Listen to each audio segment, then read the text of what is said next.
Okay, we're gonna see if we can do this video in one take. Never been good at these videos, but let's go. So hey, welcome to my video.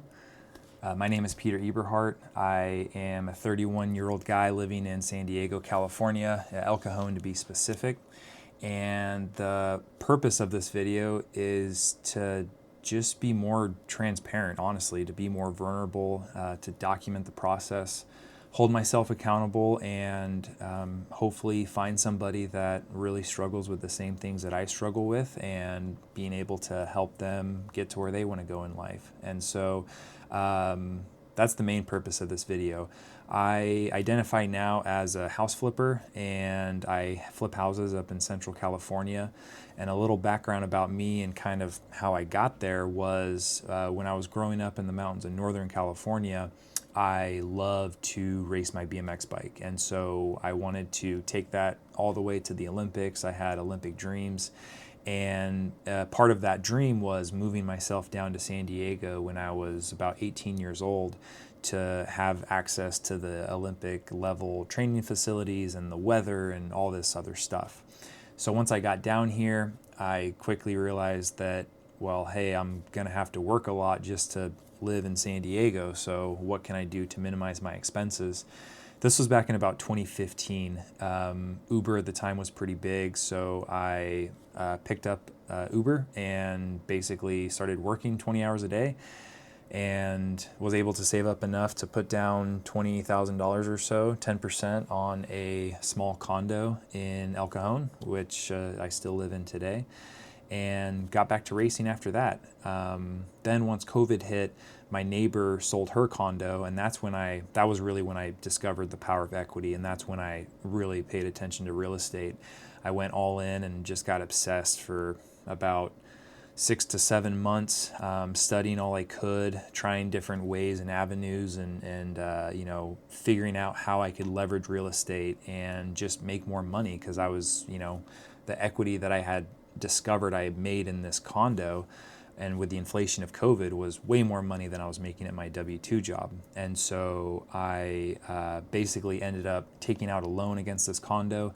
I bought a fourplex in Bakersfield, of all places, in Central California, and that's where I could afford to buy a fourplex. And I moved up there. I took advantage of the work from home during COVID, moved up there for 8 months, and I renovated all 4 units by myself. Drove a bunch of Uber, leveraged a bunch of credit cards, and made that happen. So that was my first real estate deal, and I wanted to do more of those after I stabilized that property, which I still hold as a rental to this day.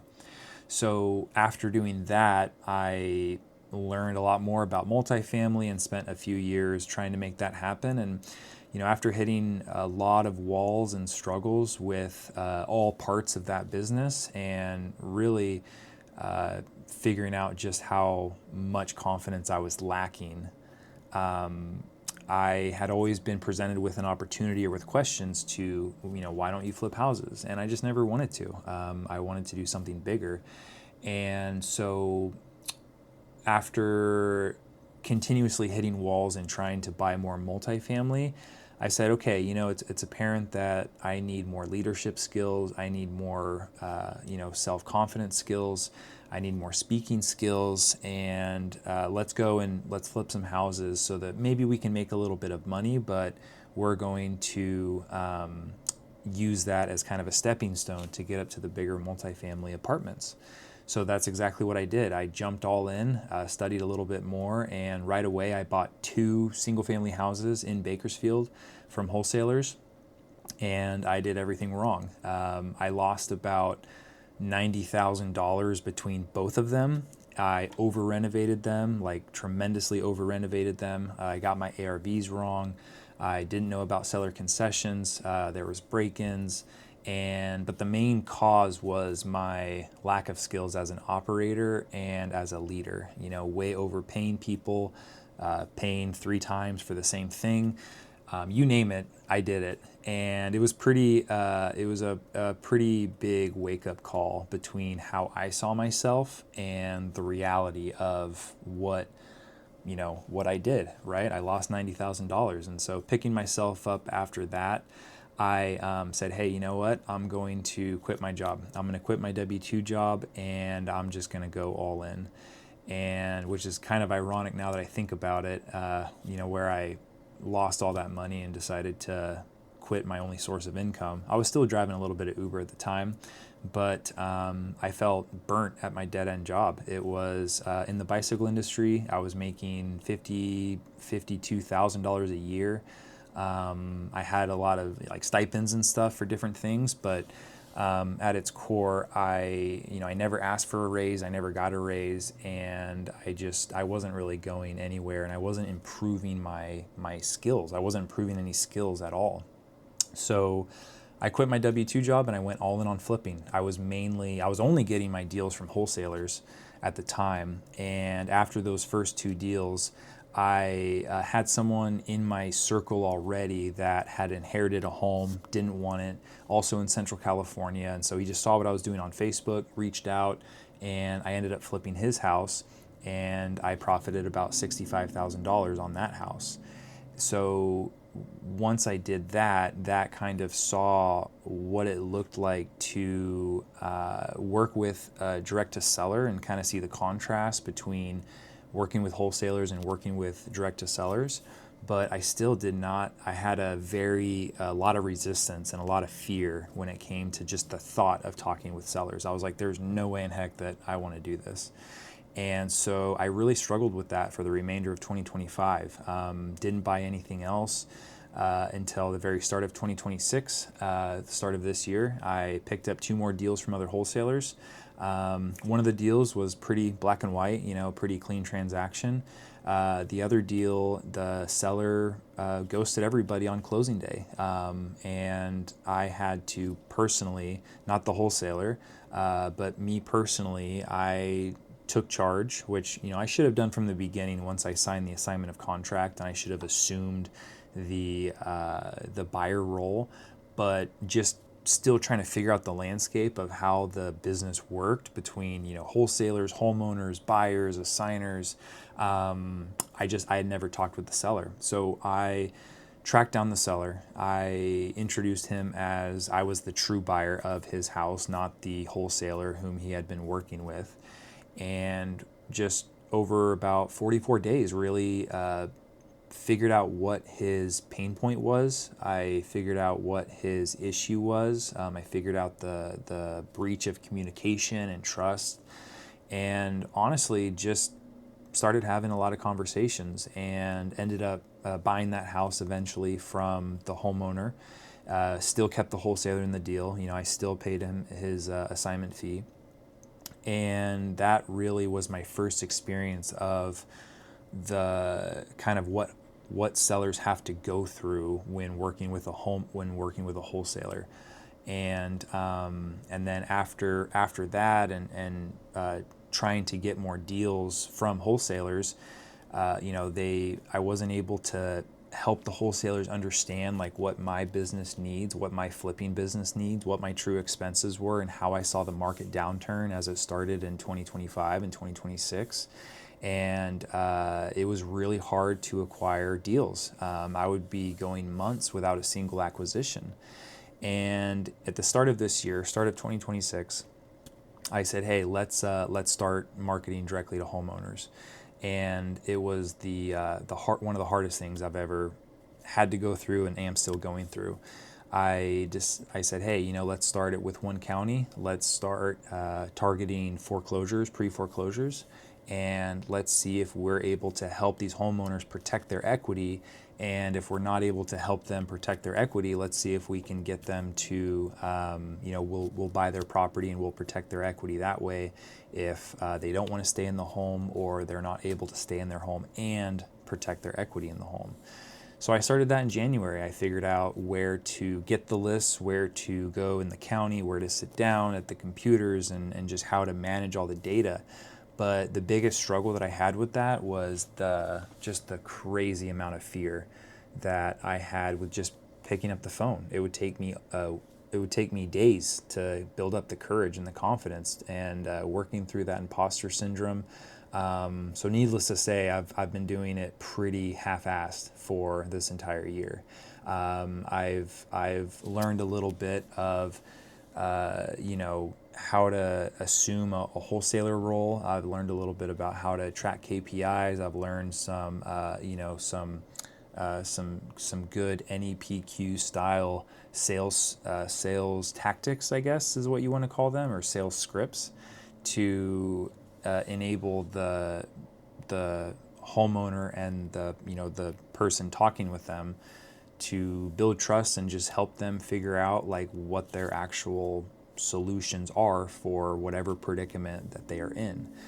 And so the through that's been my biggest growth. I've really found out about just how much of an analyzer mind that I have, how much I struggle with perfection, and I let perfection get in the way of good enough, and how much I struggle with just basic leadership and delegation, like letting that perfection get in the way and thinking that I have to do everything myself. And living in San Diego and flipping in Central California is tough enough on the body. That's a lot of travel. I've been making that commute pretty much once a week for the last 3 to 4 years. Sometimes I'll go up twice a week. Sometimes I go up once every other week. But it's a commute that I've been making for quite a long time, and it's not necessarily something that I want to continue doing.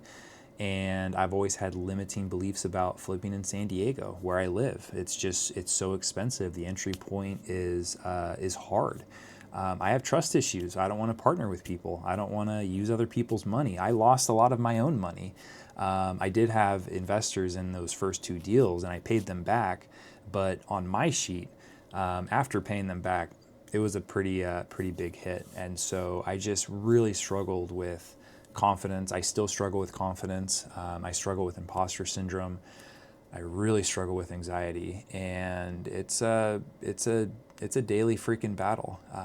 Thankfully, I've had the ability to connect with a lot of talk therapists and a lot of high performance coaches, and I've tried to understand why my nervous system freaks out and where my brain shuts down and I can't see straight. And working through that and telling myself like, hey dude, you're safe, you're not going to die, it's okay, and pick up the phone. And so that's the main purpose of my goal. Is in order to reach my goal of making $250,000 net, that will allow me to do a bunch of other things that actually matter. I realize money is definitely just a tool in this life, and I know that. I've bought the real estate. I drive my dream car, which is a very heavily used 2015 Porsche 911. And after getting my first taste of real estate and getting the car that I love, it very quickly became apparent that money is definitely not the answer. Internal peace and satisfaction is the answer. So in dealing with wholesalers over the last year and a half, I've met a lot of good ones, and equally I've met a lot of ones that just quite frankly, I really don't agree with their business ethics, and I don't agree with their tactics and the kind of the advantage that I've seen them take firsthand on homeowners. And so that is part of my reasoning to go direct to seller myself and go all in on my acquisitions for my flipping business. I'm not labeling myself as a wholesaler, but I know that along the way I'll definitely have the opportunity to wholesale some contracts. But I'm going to flip everything that I can, and my intention is to close on, or to only sign contracts with things that I'll be able to close on, whether it's double closing them to assign them later, or to just keep them until I can flip them myself. So over the years, I've been really good with credit. I've been really good with managing my money, and been really good with building up those the arsenals of lenders and other credits. And so that is going to be my goal. So my tactic is going to still be targeting pre-foreclosures here in California, which is scary enough in and of itself with all the laws that revolve around pre-foreclosures. And then also I think I'll add on another list to that. I'm not sure what it is yet, but I'm thinking code violations. And doing that in San Diego County, Riverside County, San Bernardino County, and my favorite, good old Kern County in Central California. And I know that there's going to be a lot of adjustments. I know that there's going to be a lot of pivots. You know, I've already learned a lot about myself. I've been on this self-growth journey for a few years now. I've definitely come a long fucking way from where I was. Like, better believe me. But I know that I still got a long fucking way to go, and we ain't done yet. So today is August 10th. I'm gonna upload this video as soon as I make it, and just to get it out there and get it on the waves, and get to work. So I'm going to really hold myself accountable on what really matters, which is, you know, between my personal lives, my flipping projects. Like, I'm currently flipping one project right now up in Central California, and between all that, just focusing on what really matters, doing the things that really matter, and not letting my mind play games with me, like not letting my mind distract me from doing the things that really matter, tracking my KPIs, and just overall building consistency. Yeah, that's the big one. Building consistency, and just going all in. You know, I mean, I thought that I was going all in by leaving my W-2 job, and quite frankly, for me anyway, everything has to do with my mind and the battle that I fight up here every single day. It is brutal, and really going all in from a mentality and from a nervous system point of view and from an emotional point of view. That's a lot different than any of the materialistic things that we have here on this earth, as far as, you know, quitting the job, or, you know, buying that house that might be risky. Like, those problems were pretty, you know, pretty shallow in comparison. So for those of you that made it this far, definitely appreciate you coming along for the ride, and thank you for allowing me to open up a little bit and to be a little bit more vulnerable. So today's August 10th, 2026, and we will see where we are at on August 10th, 2027. And my goal is to make net profit $250K, whether that be flipping, wholesaling. That is more than quadruple or triple the amount of money that I've ever made in my entire life in 1 year. So it's a pretty big jump, and I like to shoot for the moon, because if I miss, I'll land amongst the stars. So thank you guys for coming along. Let's go.